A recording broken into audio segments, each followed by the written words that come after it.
Bonjour internet et bienvenue dans une nouvelle vidéo. Aujourd'hui on se retrouve dans une vidéo que je suis trop contente de filmer parce que je m'étais toujours dit le jour où je rentre en Alsace, il faut absolument que je vous filme cette vidéo, à savoir mon évolution artistique et que je vous montre mes premiers et mes anciens dessins. J'ai décidé volontairement de commencer cette vidéo. Je crois que je commence lorsque j'étais au CE2, un truc du style.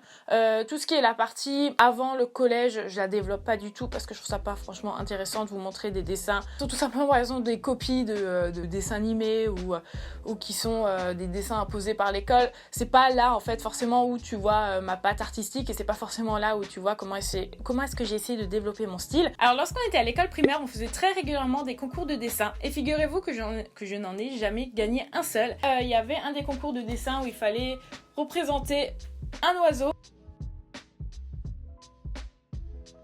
Ensuite, je pense une année plus tard, lorsque j'avais 9 ans, j'avais réalisé ce dessin qui était une copie d'une des Witch. Est-ce que vous vous souvenez du Witch Magazine?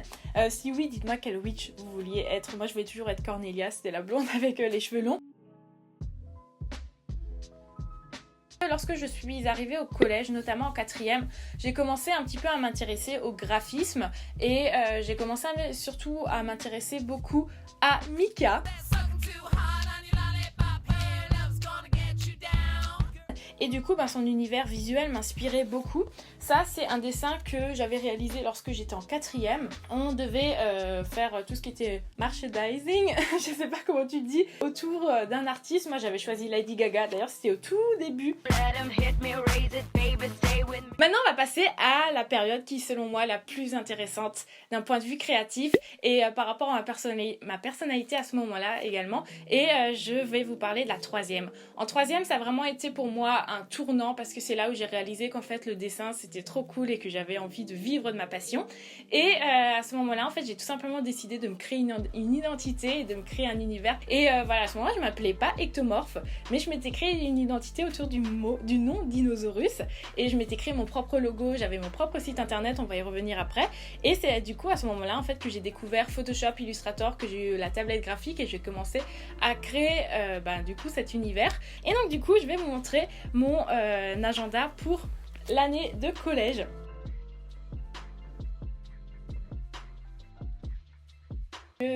C'est quelque chose qui me tient beaucoup à cœur, c'est vraiment pour moi le début du dessin digital. Alors, je vous l'ai dit avant, j'étais une grosse fan de Mika, donc forcément mon tout premier dessin sur la tablette, c'était celui-ci, qui ressemble très fortement, une fois de plus, à la pochette d'album de Mika. Voici également un autre dessin que j'avais réalisé à ce moment-là. Donc je faisais beaucoup de choses dans ce style. Surtout quelque chose qui m'impressionnait extrêmement. Et en fait, c'est dans ce carnet que je l'ai retrouvé. Ce carnet, c'était vraiment mon carnet qui me suivait partout en 3e. C'était en fait tous ces plans que je faisais pour les sites internet et tous les codes CSS, HTML que j'écrivais. En fait, j'avais 14 ans. Et j'ai appris à créer mon propre site internet complètement toute seule. Et je trouve ça trop dingue de me dire que Louisa, t'avais 14 ans et tu faisais ça. Genre les autres, ils avaient d'autres passions à 14 ans et moi j'avais fait ça. Toujours en 3e, un truc absolument aucun rapport, c'était cette illustration que j'avais faite. Donc c'était mes débuts en aquarelle. Donc maintenant on va passer à la seconde. Et en seconde, voilà, je faisais toujours encore des choses un peu comme au collège. J'étais beaucoup dans tout ce qui était, je crois que ça s'appelle le doodle art. Et voilà, je faisais beaucoup de choses comme ça sur différents supports.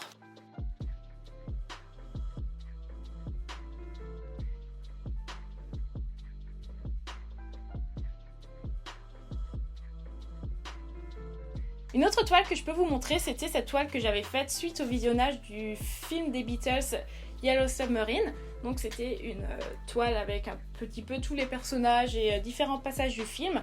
Ensuite j'avais un petit carnet en seconde dans lequel je faisais des dessins que je vais vous afficher ici. Je vais notamment vous afficher ces deux portraits, dont un de Mika. Donc vous voyez que mes skills en portrait ont un petit peu amélioré depuis ce temps-là. Et j'avais fait aussi un portrait de Chris Martin, donc le chanteur de Coldplay, en 2011, donc c'était il y a 7 ans. Et comme vous pouvez le voir, mes skills n'étaient pas très top, on va dire. Et un truc qui n'a absolument aucun rapport, mais cette fois-ci c'était, il me semble, en terminale. c'était cette photo que j'avais réalisée à l'occasion d'une exposition qu'on avait organisée au lycée. Et en fait, cette photo, c'est la toute première création qu'on m'avait achetée parce que lors de cette exposition, un visiteur l'avait repérée et me l'avait achetée pour 30 €. Maintenant, on va passer au paquet le plus fourni qui va être le paquet de dessins que j'ai réalisés au cours des 3 années de fac. D'ailleurs, pour ceux qui reconnaissent ces dessins, vraiment dites-le moi en commentaire parce que ça signifie que vous me suivez depuis le tout début d'Ectomorph sur internet. Parce que j'ai créé ma chaîne YouTube lorsque j'étais en première année de fac et j'ai également créé mon Instagram à ce moment-là en première année de fac. Et c'est là en fait où j'ai commencé à publier ces premiers dessins que vous verrez ensemble. Je vais commencer par vous montrer ce dessin. Je pense que certains d'entre vous vont peut-être reconnaître parce que c'était le tout premier speed drawing que j'avais réalisé sur internet. C'était ma toute première vidéo que j'avais réalisée.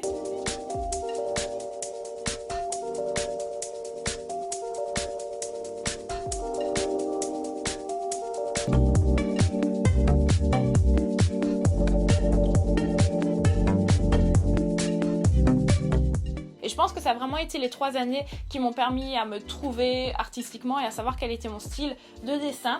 Et du coup, pendant ces 3 années, j'ai beaucoup fait d'aquarelle, que ce soit autant des portraits que des choses plus ou moins diverses. Et c'est à ce moment-là que j'ai un petit peu commencé à m'améliorer au niveau de l'aquarelle. Et je vous ai sélectionné ce dessin ici que j'avais aussi réalisé à l'aquarelle. En fait, j'avais dessiné les 2 pilules et j'étais venue créer cette sorte de motif en fait grâce à Photoshop. On va quitter l'aquarelle et je vais vous montrer quelques portraits que j'avais fait. C'était vraiment la période où je me recherchais artistiquement et je faisais vraiment de tout. Et je faisais en fait beaucoup de portraits. Notamment Lana Del Rey, j'en avais fait quelques-uns qui étaient plus ou moins réussis d'ailleurs. J'ai également passé par cette phase, je ne sais pas si vous vous souvenez, je réalisais ce genre de dessin où je faisais un portrait en couleur et j'écrivais du texte derrière.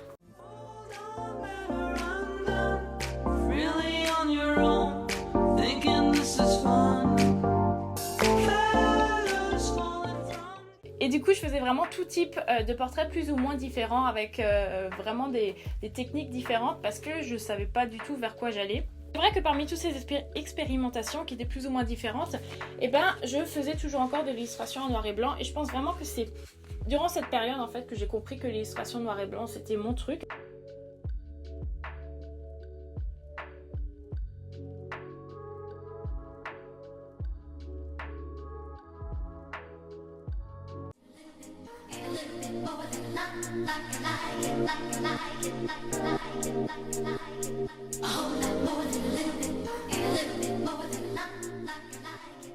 Et notamment, je pense que beaucoup d'entre vous doivent se souvenir de cette illustration parce que cette illustration m'avait servi à faire des stickers que je vendais sur Etsy et c'était les tout débuts lorsque j'avais ouvert ma première boutique Etsy qui n'avait d'ailleurs pas du tout fonctionné. Ensuite, ça c'était une collaboration que j'avais faite avec une copine à moi à la fac qui avait sa propre marque de papeterie sur Etsy.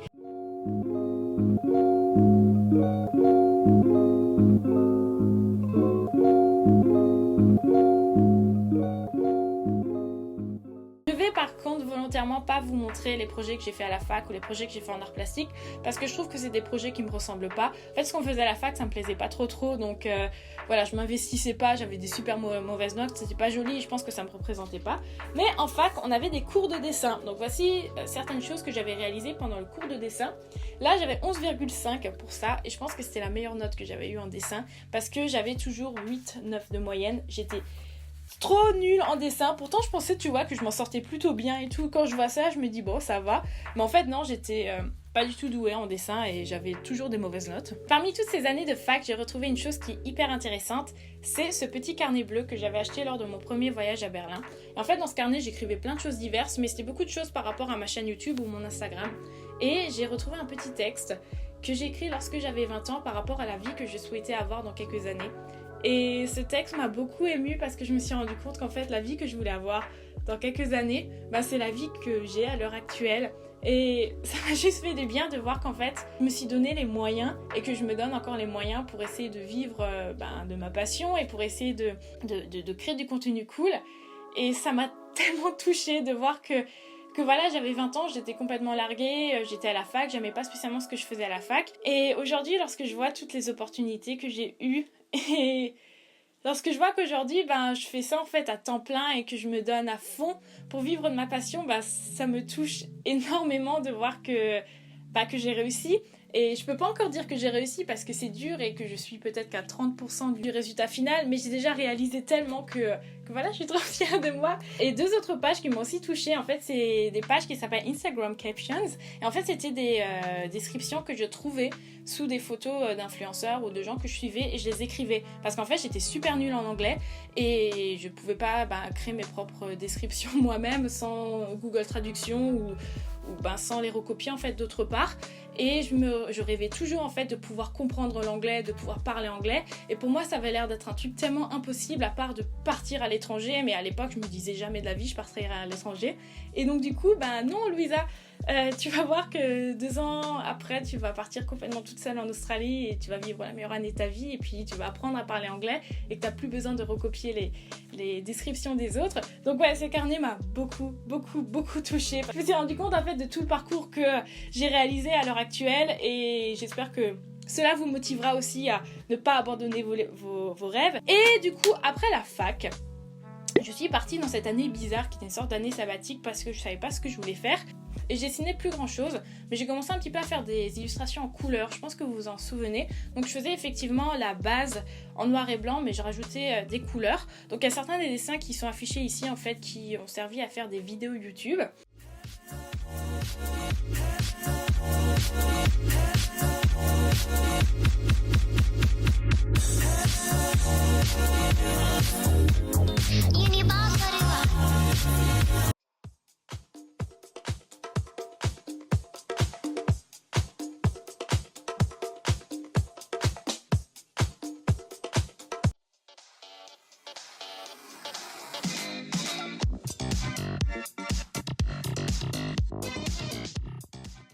Et ensuite, je suis partie en Australie et là, je pense que ça ne sert à plus rien en fait de vous montrer les dessins parce que déjà, ils sont tous sur Instagram, ils sont tous en fait sur les réseaux sociaux et surtout, c'est vraiment le style qui est mon style à l'heure actuelle. Donc, vous n'allez pas forcément voir plus dans l'évolution ou quoi que ce soit. Donc, voici mon évolution artistique et les différents styles par lesquels je suis passée.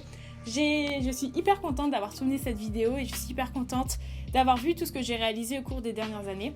J'espère que cette vidéo vous aura inspiré à également créer et surtout j'espère que cette vidéo vous aura inspiré à suivre vos rêves parce qu'il y a énormément de choses hyper cool qui se passent dans ma vie à l'heure actuelle grâce au dessin. Je vous souhaite de ne jamais abandonner vos rêves et je vous souhaite de continuer à bosser comme je le fais à l'heure actuelle. Toutes les choses positives arrivent aux personnes qui sont positives et qui arrivent aux personnes qui s'en donnent les moyens. Donc du coup, c'est sur cette phrase très positive et sur ces bonnes ondes que je vais terminer cette vidéo et je vous souhaite de passer une excellente journée.